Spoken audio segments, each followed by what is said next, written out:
খুলনার সৈয়দ হুমায়ুন কবির 12 বছর ধরে শরীরে HIV/AIDS এর জীবাণু বহন করে আসছেন। তার স্ত্রীও HIV পজিটিভ। হুমায়ুন কবির মনে করেন, এইডস ছড়ানো বন্ধ করতে হলে সবার আগে এ রোগে আক্রান্তদের নিয়ে কাজ করতে হবে। তাই তিনি একটি বেসরকারি সংস্থায় কাজ করেন, যারা এইডস রোগীদের স্বাস্থ্যসেবা দিয়ে থাকে। প্রথম যখন আমার আশেপাশের লোকজন জানতে পারে যে আমি HIV পজিটিভ, মানে এইডস পেশেন্ট, তখন তারা মনে করলো যে হয়তো আর 2-4 মাস বাঁচবে। সেভাবে আমার কাছে আসতো না, একটু বাইরে বাইরে দূরে দূরে থাকতো। সরকারি হিসাবে হুমায়ুন কবিরের মতো বাংলাদেশে আরো 1100 ব্যক্তি এইডসে আক্রান্ত হয়েছেন।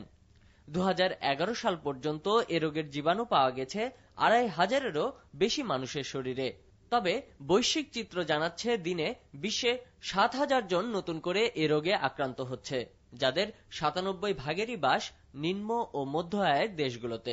আমাদের সমাজে যে কোনো ডিজিজ সেক্সের সাথে রিলেটেড হইলেই একটা ওখানে অপবাদ এবং বৈষম্যের কথাটা চলে আসে, এবং একটা পাপ বোধ সে করছে বা পাপের শিকার হয়েছে বলে এই ধরনের একটা অনুভূতি সকলের মধ্যে কাজ করে, যার ফলে কিছু সমস্যার সৃষ্টি হয়।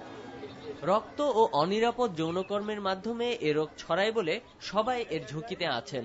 তবে যৌনকর্মী, হিজড়া জনগোষ্ঠী ও সিরিঞ্জ ব্যবহারকারীরা সবচেয়ে বেশি ঝুঁকিপূর্ণ। আমি মনে করি যে কাস্টমারের বেশি সচেতনতা হওয়া দরকার, যে যৌনকর্মীরা তো সেবা পাচ্ছি, তারা তো জানতেছি। এছাড়া এমন কিছু পুরুষ আছেন যারা নারীদের প্রতি আকৃষ্ট না হয়ে সমলিঙ্গের প্রতি আকৃষ্ট হন। তাদের সংখ্যা আবার হিজড়া ও মাদকসেবীদের চেয়েও বেশি, প্রায় 1.5 লাখ। MSM সেক্সুয়াল প্র্যাকটিস, এটা কিন্তু মানে হ্যাঁ, প্রভাতির কারণে আমরা দেখেছি যে দারিদ্রতা কিছুটা লিঙ্ক আছে, কিন্তু একটা বড় প্রপোর্শন এটা তাদের ডিজায়ার, তারা পছন্দ করে বলেই সেক্সটা করেন। বিশেষজ্ঞরা বলছেন, সঠিক তথ্য সরবরাহ ও সচেতনতা বাড়াতে গত 15 বছর ধরে অনেক চেষ্টা করা হলেও কমছে না আক্রান্তদের প্রতি বৈষম্য ও অপবাদ।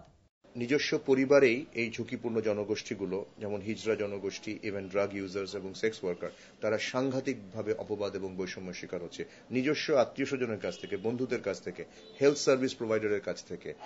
গত বছর দেশে নতুন করে 445 জন এইডসে আক্রান্ত হয়েছেন।